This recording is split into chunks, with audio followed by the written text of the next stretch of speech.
Hi there, this is Sarah Kaiser from Leabu Sewing Center, and I am here to talk about the Babylock bridging plate set today. You can see them on the desk here. They come in a package of two. We have a 2mm wide bridging plate and a 5mm wide bridging plate. And the difference is the size of the gap, so to speak. So I have taken off my bobbin cover and I'm going to replace it with this one. This is the 2.5mm bridging plate. This is the one that I like. I like that it's a little bit more dainty and not quite as large.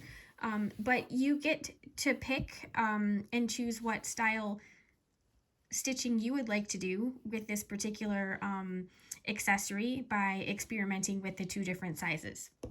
So essentially, when we're stitching with something like this, this is sometimes known as a Spanish hem stitch. It is also known as faggoting. And what we're essentially doing is we're joining two pieces. It's very similar to flat locking on a serger if you have ever done something like that. I have fabric and I have just folded it in half, wrong sides together so that I have a finished edge. And I have done the same thing with this second piece here. So I need to have two finished edges to stitch on. And we want to actually pick a stitch on our machine that goes, left and right. And you don't want it to be just a traditional standard zigzag stitch. You want there to be a little bit more character to it. So I have a sample of some stitching here, and the one on the right here, so this one right here, this one on my sewing machine is actually called the faggoting cross stitch. So this really is the traditional stitch of doing this particular technique. You can kind of change the look of the stitch by altering the stitch length and the stitch width. And you can also alter the look of the stitch by changing your thread type and your bobbin thread. So I do have the same color bobbin thread in as I do the top thread. I am using a standard 50 weight thread. It's just a cotton sewing thread, and I am using a size 80-12 microtex needle. You can experiment with different styles of needles and threads. The bigger your thread, the bigger your needle, which means the bigger hole it's going to leave in your material, and sometimes also have a little bit more difficulty punching through the fabric. We won't be stitching through like a big chunk of it. It's kind of going to be along the edge here. So in order to get started, I like to have the machine threaded, and I like to pull up the bobbin thread here so that I can actually hang on to that when I start. And this bridging plate is designed to help you keep your fabrics apart. We have done this for many years by just basically keeping the fabric spread apart on our own. If you've ever tried to do this, you know that can sometimes be the difficult thing to do based on just how tight that stitch wants to be. So I'm just going to hold on to the tail thread here.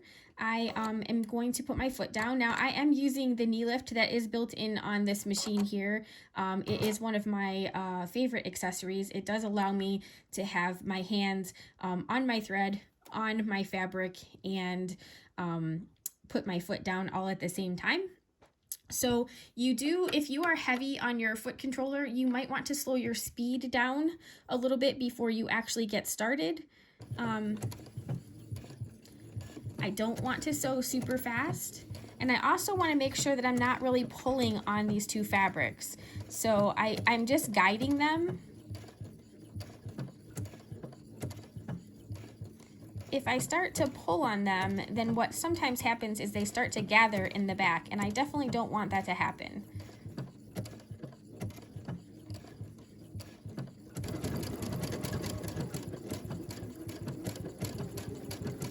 Also, you'll find the sweet spot in your speed control.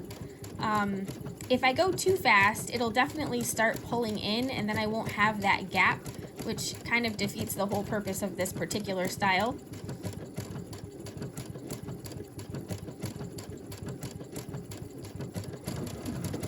All right. So as you can see, I have this cool little stitch here, and if I kind of pull this apart, you can see the space in between. So this is what we're doing with the Spanish hem stitching bridging plate choice here. All right, so that really is it. That there's nothing else that's super special about this particular foot. It's just kind of a really fun foot to play with. I will tell you though, one of the fun things to play with that I really enjoy doing is because these plates, so here's the larger plate here, you can see that, because we have this gap in here, I like to use this kind of as a couching technique. So I will slide some decorative yarn right in there, and then I'll butt my two fabrics up against each other. And I want to make sure that I start a little bit past, there we go. And then I'm going to start that same stitch. So I'm not doing anything different, except for when I'm going in between, now my fabric, my thread has something to grab onto in the center, which happens to be the thread.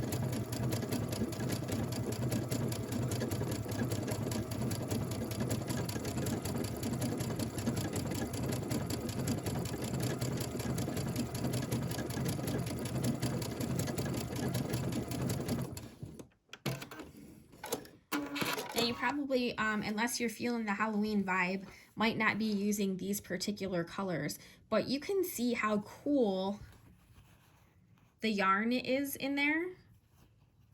It just gives it like this really cool stripe.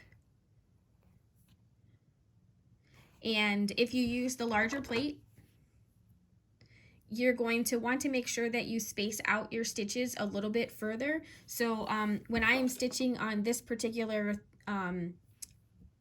bridging plate, I only have 2.5 millimeter distance between us. So it's okay for me to have like a 5 millimeter stitch wide stitch.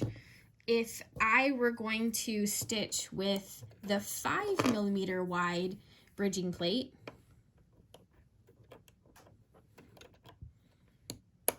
okay, you can see that the distance between the fabric is substantially greater, all right? So I'm just gonna walk my hand wheel over here. I'm gonna put my foot down so that you can see, but you can see right now that there's very little fabric on either side of my foot.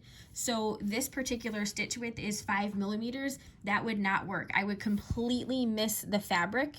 So I need to make sure that if I'm using the 5 millimeter wide bridging plate, that I need to use at least a 6 millimeter wide stitch. I definitely would recommend 6.5 or that full 7 millimeters that you can, because you're going to, you need to catch the edges of that fabric.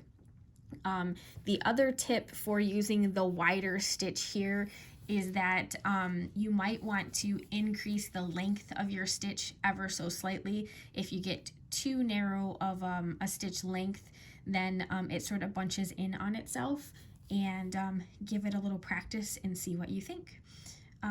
Thanks again for watching. Once again, this was Sarah from Leabu Sewing Center.